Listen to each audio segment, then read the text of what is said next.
Granicznie to już 10. wystawa zrealizowana w Galerii Artwalk na Placu Europejskim w Warszawie przez Fundację Sztuka w Mieście oraz firmę fundatorską Gelamco Poland. Gelamco jest firmą, która wspiera sztukę i lubi sztukę. Od ponad 2 lat prowadzimy Fundację Sztuka w Mieście, dzięki której możemy gościć na Placu Europejskim w naszym Artwalku artystów zarówno młodych, jak i doświadczonych. Tym razem do współpracy zaprosiliśmy łódzkiego artystę oraz kuratora Marcina Polaka. Jestem kuratorem wystawy Bezgranicznie. Co ważne, wystawa odbywa się na Placu Europejskim, więc chcieliśmy się też w jakiś sposób odnieść do problemów, które dotyczą zarówno Polski, Warszawy, Europy. W swoim projekcie Marcin podjął się tematyki wykluczenia. Zaproszonym przez siebie 4 artystkom zadał pytania o kluczowe aspekty tego zagadnienia. Anna Pichura podjęła bardzo ważny dla nas obecnie temat, czyli konstytucji. Pracowała nad konstytucją dla kosmosu z dziećmi ze Szkoły Demokratycznej w Łodzi.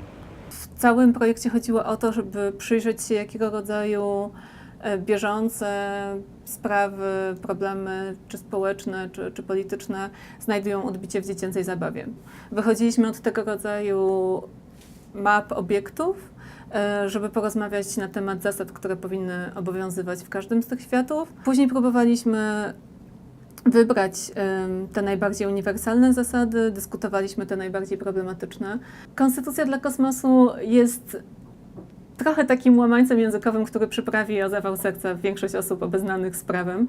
Jest dziecięcą zabawą, językiem prawa i próbą wypracowania sposobu mówienia o tym, jak powinno być, czego chcielibyśmy unikać, czego chcielibyśmy zabronić, co chcielibyśmy sobie zagwarantować. Cecylia Malik pracowała ze świetlicą na Białęce, podjęła temat rzek. Ja w tym momencie organizuję akcję Siostry Rzeki, akcję w obronie naturalnej rzeki Wisły. W zasadzie na tej wystawie nie ma prac. Na wystawie jest fotograficzna dokumentacja zrobiona przez Marcina Polaka, która pokazuje po prostu nasze wspólne działania dla rzeki. Też pokazujemy trochę naszych niepokornych obiektów, którym są tabliczki z imionami rzek, które zrobiliśmy wspólnie z młodzieżą i ryby zamieszkujące wiślane fale. Pamela Bożek pracowała z młodymi uchodźczyniami, z 3 dziewczynami z Czeczenii, ze Ośrodka dla Cudzoziemców w Łukowie. To były warsztaty, podczas których zwiedzałyśmy taką Warszawę, która jest bliska, jest Warszawą dziewczyn i kobiet.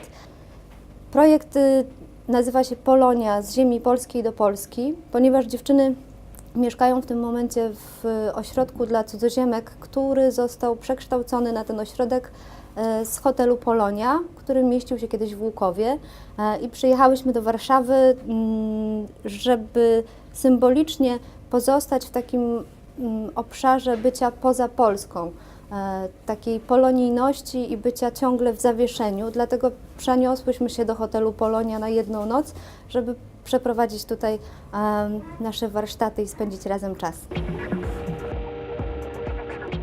Anna Jochymek podjęła temat wykluczenia miejskiego dotyczącego subkultur. Pracowała z młodymi osobami, które jeżdżą na desce.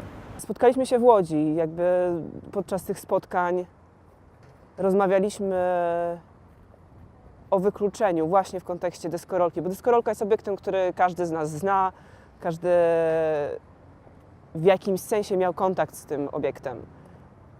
I jest to bardzo rozpoznana czynność, a z drugiej strony systematycznie wykluczana z przestrzeni miejskiej. Spotkaliśmy się w bardzo ograniczonej przestrzeni, która przez 2 godziny została przetransformowana w coś zupełnie nowego. Każda ściana, każdy kawałek kaloryfera stał się nagle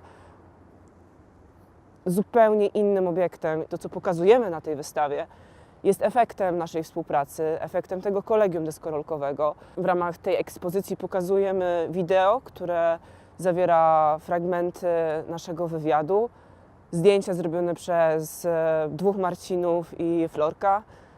Pokazuje również rampę, która została zaprojektowana przez Damiana i Gonziego. I na tej wystawie dzielimy się z Wami tym, co dla nas trudne, ale też tym, co sprawia, że jesteśmy inni, ale w tej inności stajemy się sobie bliższymi ludźmi. Każda z nich zrealizowała działanie, warsztaty, kolegium i spotkania w sumie z 35 młodych uczestników. To zatem ich głos poprzez wystawę opowiada o dzisiejszej rzeczywistości, a także snuje wizję na temat bliskiej lub dalszej przyszłości człowieka w kontekście zarówno jednostki, jak i konkretnej grupy społecznej, a także całej ludzkości.